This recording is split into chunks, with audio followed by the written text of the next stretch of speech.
اعوذ باللہ من الشیطان الرجیم، بسم اللہ الرحمن الرحیم۔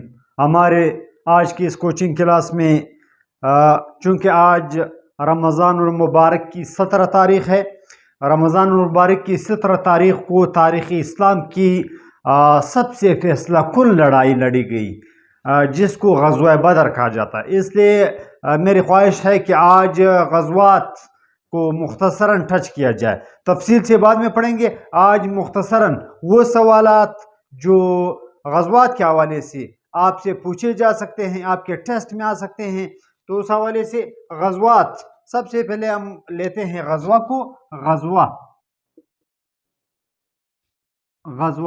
غزوہ وہ جنگ ہے جس میں حضور صلی اللہ علیہ وسلم نے بنفس نفیس شرکت کی، یعنی حضور صلی اللہ علیہ وسلم نے صحابہ کرام کے ساتھ بنفس نفیس بذات خود اس میں شرکت کی، اس میں گئے، اس میں کفار کے ساتھ لڑائی کی نوبت آئی یا نہ آئی، لیکن حضور صلی اللہ علیہ وسلم نے اس میں شرکت کی۔ اس جنگ کو غزوہ کہا جاتا ہے۔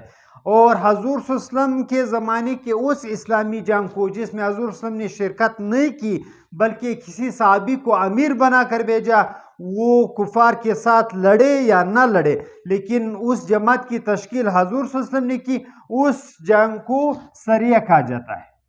سریہ یہ غزوہ کا متضاد ہے۔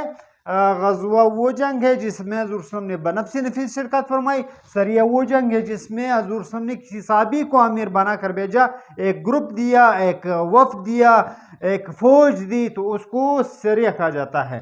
غزوات کل غزوات کی تعداد 27 ہے، کل غزوات کی تعداد 27 ہے، یہ آپ سے پوچھا جا سکتا ہے۔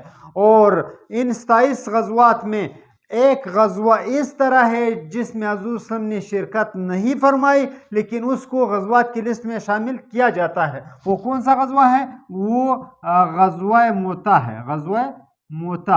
غزوہ موتا کو کیوں غزوات کی لسٹ میں شامل کیا جاتا ہے؟ کیونکہ اس میں حضور صلی اللہ علیہ وسلم نے 3 صحابہ کرام کو 1 2 3 ان کو باقاعدہ امیر عساکر بنا کر بھیجا، اور ان کے ساتھ ایک بہت بڑا لشکر جرار تھا۔ حضور صلی اللہ علیہ وسلم اس لشکر کے استقبال کے لیے، یعنی اس لشکر کی عزت افزائی کے لیے مدینہ سے باقاعدہ کچھ مائل، کچھ کلومیٹر ان کے ساتھ گئے ان کو رخصت کرنے کے لیے، اس لیے اس کو غزوہ موتا کہا جاتا ہے، یعنی غزوات کے لسٹ میں شامل کیا جاتا ہے۔ وہ علاوہ ازیں غزوات میں آپ کو بتاتا چلوں، آپ کا یہ بھی سوال بن سکتا ہے کہ کتنے غزوات میں باقاعدہ کفار کے ساتھ 2 بدو لڑائی کی نوبت آئی؟ تو وہ غزوات 9 ہیں۔ 9 غزوات میں مسلمان حضور صلی اللہ علیہ وسلم کے ساتھ کفار کے ساتھ باقاعدہ 2 بدو ہوئے، باقاعدہ لڑائی کی نوبت آئی، اور ان کی تعداد کتنی ہے؟ ان کی تعداد 9 ہے، جبکہ 18 غزوات اس طرح ہے جس میں حضور صلی اللہ علیہ وسلم چلے گئے، مدینہ سے نکلے، لیکن کفار کے ساتھ لڑائی کی نوبت نہیں آئی، اور واپس مدینہ جو ہے حضور صلی اللہ علیہ وسلم نے مراجعت فرمائی۔ علاوہ ازیں غزوات کی تاریخ کے حوالے سے کہ سب سے پہلا تاریخ اسلام کا سب سے پہلا غزوہ کون سا ہے، وہاں پر نیچے آپ کو 4 آپشن دیے جائیں گے، آپ نے غزوہ بدر پر ٹک نہیں کرنا ہے۔ اکثر اسٹوڈنٹ غلطی کر جاتے ہیں کہ غزوہ بدر میرے خیال میں اکثر پہلا غزوہ ہے، نہیں، پہلا غزوہ جو ہے وہ غزوہ ابوا ہے۔ غزوہ ابوا تاریخ اسلام کا وہ غزوہ ہے جو سب سے پہلی مرتبہ حضور صلی اللہ علیہ وسلم کسی لشکر جرار کے ساتھ روانہ ہوئے لیکن کفار بھاگ نکلے، یہ سب سے پہلا غزوہ ہے، غزوہ ابوا۔ اور اس غزوہ ابوا میں آپ کو بتاتا چلوں کہ حضور صلی اللہ علیہ وسلم کی والدہ کا مزار بھی ابوا کے مقام پر ہے، مدینہ سے کچھ کلومیٹر کے فاصلے پر ایک مقام ہے ابوا، یہاں پر حضور صلی اللہ علیہ وسلم کی والدہ کا مزار بھی ہے۔ جب حضور صلی اللہ علیہ وسلم کی والدہ مدینہ سے واپس مکہ جا رہی تھی تو یہاں پر فوت ہوئی، اس علاقے کو ابوا کہا جاتا ہے۔ یوم الفرقان یہ سوال پوچھا جا سکتا ہے آج کی نسبت سے، یوم الفرقان کس دن کو کہا جاتا ہے؟ 17 رمضان 2 ہجری، ہجرت کا دوسرا سال تھا، رمضان کی 17 تاریخ تھی کہ مسلمان کفار کے ساتھ ٹکرائے اور اللہ تعالیٰ نے مسلمانوں کی نصرت اور مدد فرمائی۔ اس غزوے کو یوم الفرقان کہا جاتا ہے اور یہ غزوہ بدر ہے۔ یہ کیا ہے؟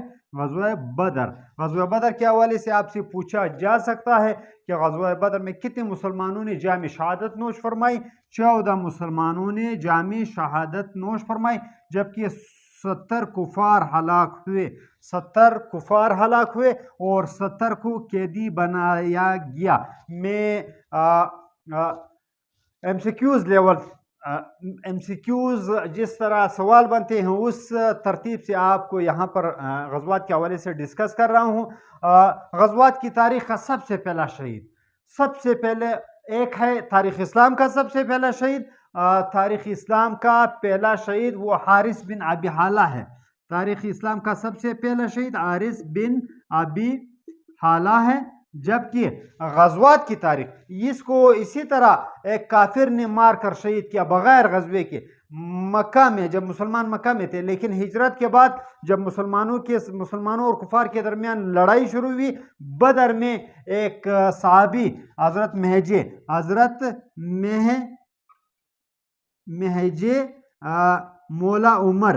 مولا عمر یہ حضرت عمر کے غلام تھے، اس کو اس طرح لکھا جاتا ہے حضرت مہجے رضی اللہ تعالیٰ عنہ مولا عمر، حضرت عمر کے غلام نے سب سے پہلے تاریخ اسلام میں غزوات کی تاریخ میں شہادت نوش فرمائی۔ تو یہاں پر سوال بنے گا غزوات کی تاریخ کا سب سے پہلا شہید کون تھا؟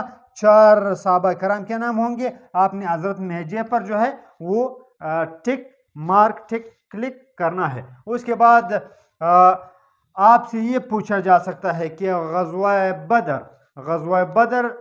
جو ہے اس غزوہ بدر میں مسلمانوں کی تعداد کتنی تھی؟ مسلمانوں کی تعداد 313 تھی، جبکہ کفار کی تعداد 1000 تھی۔ مسلمانوں کی تعداد 313، اور یہ بھی آپ کو بتاتا چلو کہ رسولوں کی تعداد بھی 313 ہے۔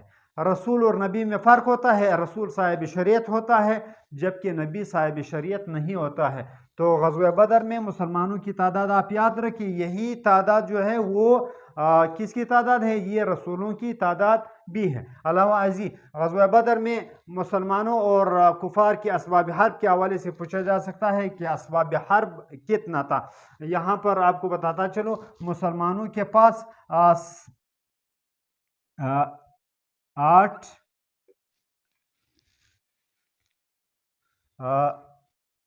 72 یعنی مسلمانوں کے پاس 70 اونٹ تھے، مسلمانوں کے پاس 70 اونٹ تھے اور 2 گھوڑے تھے۔ مسلمانوں کے پاس 2 گھوڑے تھے اور 8 تلواریں تھیں، جبکہ کفار کے ساتھ اونٹوں کی تعداد تقریباً 750 تھی، اونٹوں کی تعداد 700 تھی، اور یہ تقریباً 800 تا 1000 ان کے پاس کفار کے پاس تلواریں تھی اور 200 ان کے پاس تقریباً گھوڑے تھے۔ تو یہ غزوات کے حوالے سے یہ بیسک انفارمیشن، انشاءاللہ غزوات کو تفصیل سے پڑھیں گے، ہر غزوے کو علیحدہ پڑھیں گے۔ آج میرا دل چاہا کہ مختصراً آپ کو ان چیزوں کے حوالے سے، غزوہ بدر کے حوالے سے، یعنی غزوات کی تاریخ میں جو آج 17 رمضان المبارک کا دن ہے، یہ نہایت سعد دن ہے۔ مسلمانوں کو اللہ تعالیٰ نے فتح عطا فرمائی، مسلمانوں کو فتح عظیم جو ہے وہ عطا فرمائی، فوج عظیم دی گئی، اور کفار جو ہے وہ نیست و نابود ہوئے۔ اس میں بڑے بڑے کفار جو ہے 70 کفار وہ ہلاک ہوئے۔ تو باقی انشاءاللہ غزوات کو وقتاً فوقتاً اسلامیات کے لیکچر میں انشاءاللہ تفصیلاً پڑھیں گے۔ بتاتا چلوں کہ چینل کو سبسکرائب کریں اور سائڈ پر دیا ہوا آئیکن کا بٹن دبانا نہ بھولیں، تاکہ ہر نئے آنے والے ویڈیو سے آپ بر وقت مطلع ہو۔